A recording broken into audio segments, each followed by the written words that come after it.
Elena Bianchi, consigliere regionale del Movimento 5 Stelle, come cercherete di sostenere le rimostranze del territorio carnico sul capitolo gestione acque in Consiglio regionale? Buonasera, noi come sempre siamo e cerchiamo di essere dalla parte dei cittadini. Per noi l'acqua è un bene comune che è un diritto e deve essere pubblico. In questo caso quello che sta avvenendo ci preoccupa moltissimo perché nonostante si sia scelta la strada tra virgolette pubblica,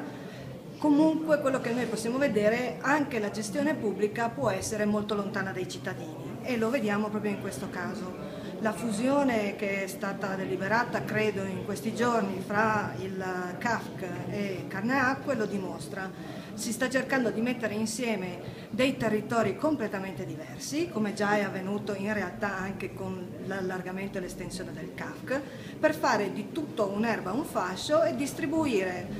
allegramente il carico degli investimenti che si pensano siano necessari su un maggior numero di persone.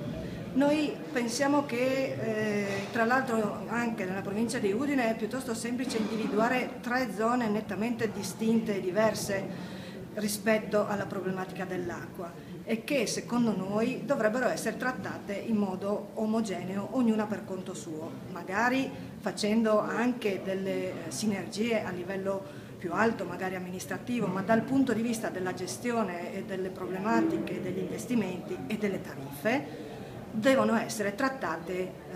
ognuna in modo a sé stante. Allora questa sera noi qui vogliamo un po' sollevare la problematica, discutere con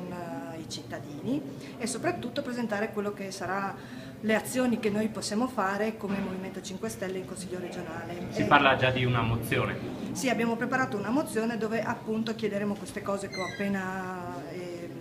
appena illustrato e speriamo di riuscire a calendarizzarla abbastanza in fretta in modo da impegnare la Giunta a mettere in mano con un po' di razionalità, con un po' di criterio, pensando ai cittadini e non al business, che è quello che si sta facendo adesso, per avere quello che serve alla cittadinanza.